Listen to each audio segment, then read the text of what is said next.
మహిళా సాధికారతే లక్ష్యంగా అమరావతిలో జాతీయ మహిళా పార్లమెంటేరియన్ సదస్సు నిర్వహిస్తున్నామని శాసన సభాపతి కోడెల శివప్రసాదరావు తెలిపారు. ఈ ప్రతిష్టాత్మక సదస్సుకు దేశ విదేశాల నుంచి వివిధ రంగాల నిపుణులు హాజరు కానున్నారు. జాతీయ మహిళా పార్లమెంటేరియన్ సదస్సు నిర్వహణపై శాసన సభాపతి కోడెల శివప్రసాదరావుతో మా ప్రతినిధి రాయుడు ముఖాముఖి ఇప్పుడు. మహిళా సాధికార సదస్సు ఈ నెల 10వ తేదీ నుంచి అమరావతిలో నిర్వహిస్తున్నారు. ఈ కార్యక్రమాన్ని స్పీకర్ కోడెల శివప్రసాదరావు ప్రత్యేకంగా పర్యవేక్షణలో జరుగుతోంది. ఈ సందర్భంగా తిరుపతిలోని పద్మావతి మహిళా యూనివర్సిటీలో ఈ కార్యక్రమ చైతన్య ర్యాలీని ఆయన ప్రారంభించారు. ప్రస్తుతం ఈ కార్యక్రమం ఎలా నిర్వహించబోతున్నారు, 3 రోజుల పాటు జరిగే ఈ కార్యక్రమానికి ఎవరెవరు హాజరబోతున్న విషయాలపై ఆయన వెల్లడించడానికి మనతో పాటు స్పీకర్ గారు ఉన్నారు. ఆయన అడిగి తెలుసుకున్నాం. సార్, ఈ కార్యక్రమం మహిళా సాధికార సదస్సు కార్యక్రమం ఎలా ఉండబోతుంది? మహిళలకి ఒక ఆశా కిరణంగా, మహిళా భవిష్యత్తుకి, సాధికారతకి రాజకీయంగా కావచ్చు, పారిశ్రామికంగా కావచ్చు, సామాజికంగా కావచ్చు, కుటుంబపరంగా కావచ్చు ప్రాధాన్యత పెరిగే విధంగా అంశాన్ని తీర్చిదిద్దుతున్నాం. దాదాపు 15,000 మంది ఆడబిడ్డలు ఇందులో పాల్గొనబోతున్నారు. అంతర్జాతీయ స్థాయిలో ఆఫ్రికా నుండి, ఇంగ్లాండ్ నుంచి, అమెరికా నుండి, బంగ్లాదేశ్, నేపాల్, శ్రీలంక నుంచి అతిథులు వస్తున్నారు.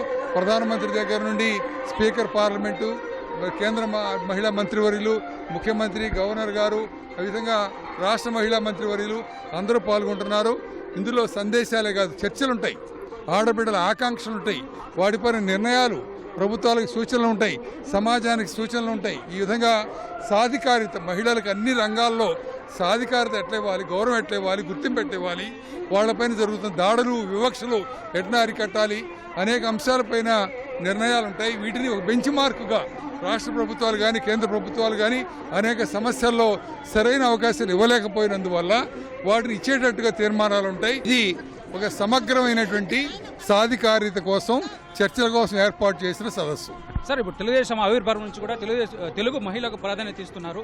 ప్రస్తుతం ఈ కార్యక్రమం నిర్వహించడం వెనుక ఎవరి ఉద్దేశం ఉందంటారు? రాజకీయాలు, పార్టీలు, ఇందులో అన్ని కులాలు, అన్ని రాజకీయ పార్టీలు, మతాలు, ప్రాంతాలని ఇందులో భాగస్వాములు చేస్తున్నాం. అన్ని రాజకీయ పార్టీలను ఆహ్వానించాం. అందులో వివక్ష లేదు. కాకపోతే ఎవరు బాగా చేస్తే వాళ్ళ పేరు చెప్పుకుంటారు. ఆ అవకాశం వాళ్ళకి వస్తుంది తప్పితే శాసనసభగా భారతదేశంలోనే మొట్టమొదటిది ఇది. ఒక ప్రభుత్వం, శాసనసభ కలిసి నిర్వహిస్తున్నటువంటి సభ. దీంట్లో ఎవరు బాగా మాట్లాడి, ఎవరు మంచి నిర్ణయాలు, సూచనలు ఇస్తే వాళ్ళకే రాణింపు, వాళ్ళకి గుర్తింపు వస్తుంది. కాబట్టి రాజకీయాలకు అతీతంగా చేస్తున్నాం. ఇది 3 రోజుల తర్వాత ఆడబిడ్డలు ఒక గౌరవంగా, నమ్మకంతో, మంచి అభిప్రాయంతో పోగలిగితే బయటికి అది వాళ్ళ జీవితాలు కూడా రాణింపు వస్తుంది, సమాజంలో మార్పు వస్తుంది. ఆ రావడం కోసమే ఈ తీర్మానాలు, ఈ చర్చలు, చర్చించే అంశాలు కూడా నిర్ణయించామన్నమాట. అనేక కార్యక్రమాలు చేపడుతున్నా కూడా మహిళలు ఇంకా రాజకీయంగా, ఆర్థికంగా వెనుకబడి ఉన్న మాట వాస్తవము.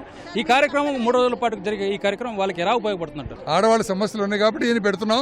దీన్ని అందిపుచ్చుకునే ఎదగాలి, వాళ్ళకి గళమెత్తే అవకాశం ఇస్తున్నాం, సమస్యలు ప్రస్తావించే అవకాశం ఇస్తున్నాం. ప్రభుత్వాలు ఈ సమావేశాల తర్వాత, ఇలాంటి సదస్సుల తర్వాత నిర్ణయాల్లో, బడ్జెట్ అలొకేషన్స్లో మార్పులు రావాలని కోరుకుంటున్నాం. నిర్వహించడానికి అన్ని ఏర్పాట్లు చేశామని 10 నుంచి 11, 12 తేదీలో ఈ కార్యక్రమం నిర్వహించబోతున్నట్లు స్పీకర్ తెలియజేస్తున్నారు. ప్రస్తుతం మహిళా సాధికారత, అభివృద్ధి, ఆర్థికంగా, రాజకీయంగా అన్ని రంగాల్లో అభివృద్ధి సాధించడమే లక్ష్యంగా ఈ కార్యక్రమాన్ని చేపడుతున్నట్లు వారు తెలియజేస్తున్నారు. తిరుపతి నుంచి కెమెరామెన్ సుధాకర్తో రాయుడు, ఈటీవీ న్యూస్.